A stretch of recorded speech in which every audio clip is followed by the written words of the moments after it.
دھرتی پر آپ سے گفتگو کرنے کا یہ موقع ایک نادر موقع ہے، اور جیسا کہ صدر صاحب نے، نومنتخب صدر نے فرمایا کہ یہاں ہر سیاسی جماعت سے وابستگی رکھنے والے وکلاء موجود ہیں، تو میں آپ سے گفتگو بھی بطور وکیل کروں گا، بطور قانون کے طالب علم سیاسی گفتگو نہیں کروں گا۔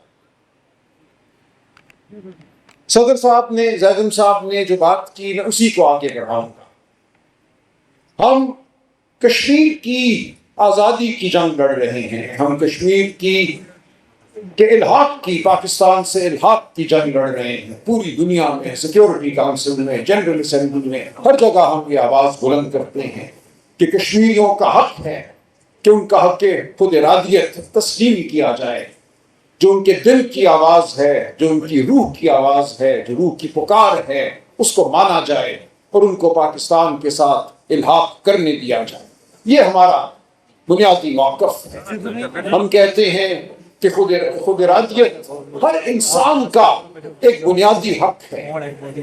تقریم انسانیت کا یہ تقاضا ہے کہ انسان کی آواز کو سنا جائے، اس کو سلب نہ کیا جائے، اور یہی جمہوریت کا تقاضا ہے۔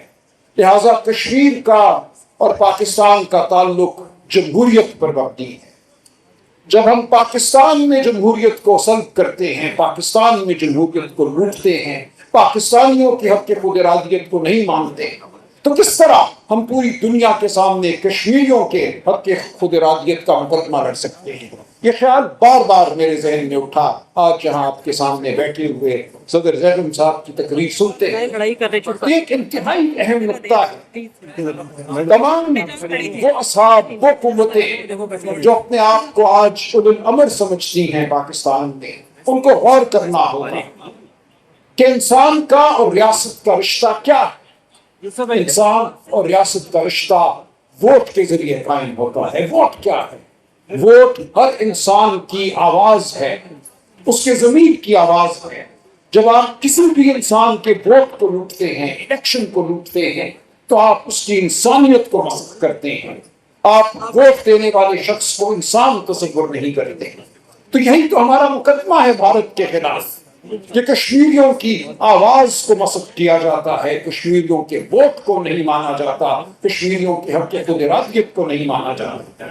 تو آج جو جنگ ہم پاکستان میں لڑ رہے ہیں، وہ وہی جنگ ہے جو ہم کشمیر کے لیے لڑ رہے ہیں، کشمیریوں کے لیے لڑ رہے ہیں۔ یہ ایک آئینی معاملہ ہے، یہ ایک قانونی معاملہ ہے، لیکن سب سے بڑھ کر اس کا تعلق انسانیت سے ہے۔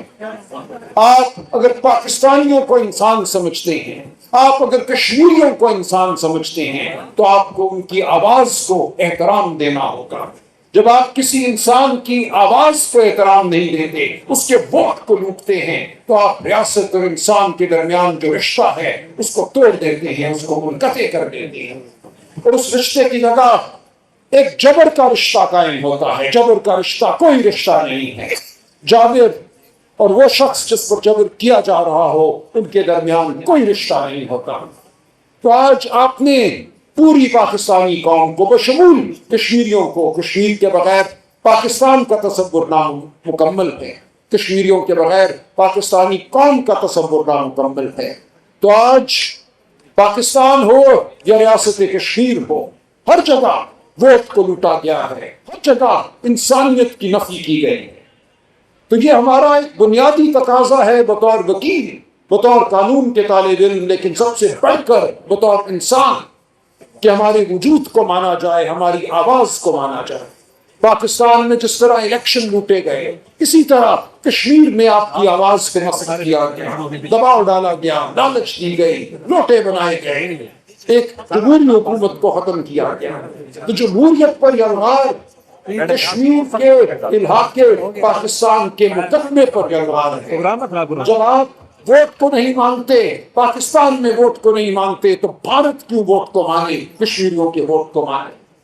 تو ہمیں یاد رکھنا ہے کہ ہماری سیاسی وابستگی کچھ بھی ہو، بطور انسان، بطور وکیل، ہم نے جمہوریت کے لیے کھڑے رہنا ہے، اور جمہوریت کے بغیر عدلیہ کی آزادی کا کوئی تصور نہیں ہے۔ جب ریاست اور انسان کے درمیان رشتہ جبر کا ہو، تو اس میں آزاد عدلیہ کا کیا مقام ہے، آزاد عدلیہ کی کیا حکم ہے؟ اور یہی ہم نے پاکستان میں دیکھا. 8 فروری 2024 کو الیکشن پر ڈاکہ ڈالا گیا اور اس ڈاکے کے بعد قائم ہونے والی اسمبلی نے کیا کیا؟ پہلا جو قانون پاس کیا تو یہ تھا کہ الیکشن کے جو مقدمات ہیں وہ ہائی کورٹ کے حاضر سروس ججوں کی بجائے الیکشن کمیشن کے مقرر کردہ ریٹائرڈ جج چنے.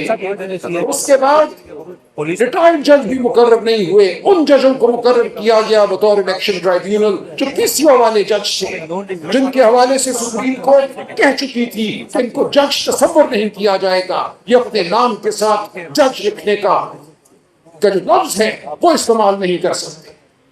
تو آج پاکستان میں ہم نے دیکھا کہ جھوٹ کے اوپر جھوٹ کی تہ ہے. الیکشن لوٹا گیا، الیکشن لوٹنے کے بعد اس لوٹ کو چھپانے کے لیے عدلیہ پر حملہ ہوا، 26ویں آئینی ترمیم ہوئی، 27ویں آئینی ترمیم ہوئی. اور اس سب کے نتیجے میں جو پوری دنیا کے سامنے پاکستان کی حقیقت ظاہر ہوئی وہ یہ ظاہر ہوئی کہ پاکستان میں نہ جمہوریت ہے، نہ آئین ہے، نہ قانون ہے. اور آج پاکستان میں جو ظلم ہے اس کا چمکتا ہوا چہرہ عمران خان ہے، اور وہ تمام اسیران ہیں، وہ کوٹ لکھپت جیل میں ہوں یا پاکستان کی دیگر جیلوں میں ہوں، جن پر جھوٹے مقدمے بنے. مجھ پر 23 مقدمے ہیں دہشت گردی کے. ہر روز میں اٹھتا ہوں تو پتا چلتا ہے کسی تھانے میں ایک اور مقدمہ درج ہو گیا ہے. آج اس تقریر کے بعد یقیناً 8-10 مقدمے اور درج ہو. تو آج پاکستان کے طول و عرض میں قانون کو ایک آلائے جرم بنا دیا گیا ہے. آج ہر وہ شخص جو حق بات کرے، جو سچ بات کرے، جو آئین کی بات کرے، جو انسانیت کی بات کرے، اس کو معتوب سمجھا جاتا ہے، معتوب کر دیا جاتا ہے، اس کو ریاست کا مخالف سمجھا جاتا ہے، اس پر جھوٹے مقدمے بنتے ہیں. اور پھر وہ عدالتیں ان مقدموں کو سنتی ہیں جہاں روح جھکی ہوئی ہے، جہاں سر جھکے ہوئے ہیں، جہاں نظریں جھکی ہوئی ہیں. تو ہم نے آج کسی سیاسی وابستگی سے بالاتر ہو کر وہ جنگ لڑنی ہے جو آئین کی جنگ ہے، جو قانون کی جنگ ہے، جو شرافت کی جنگ ہے، جو انسانیت کی جنگ ہے.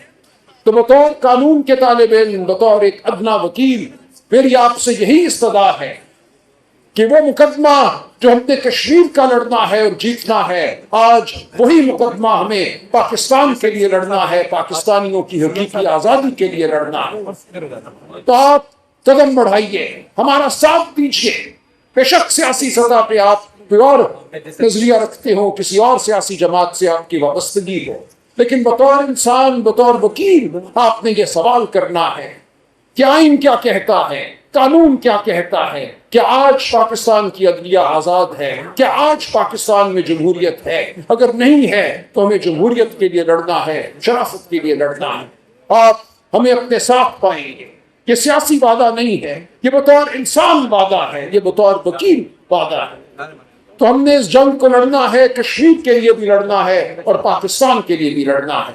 آپ سب ثابت قدم رہیے، ہم سب اس جنگ میں سپاہی ہیں اور ہم نے اس جنگ کو جیتنا ہے. اور انشاءاللہ یہ اللہ تعالیٰ کا وعدہ ہے کہ جبر کا نظام، ظلم کا نظام پاش پاش ہوتا ہے. یہ ہم سے وعدہ ہے اللہ تعالیٰ کا کہ بالآخر چراغ بولہبی کو چراغ مصطفی نے ماند کرنا ہے. ہم چراغ مصطفی لے کر کھڑے ہیں، ہمارے سامنے شرار بولہبی ہے. فتح ہماری ہوگی، آپ ثابت قدم رہیں. بہت شکریہ.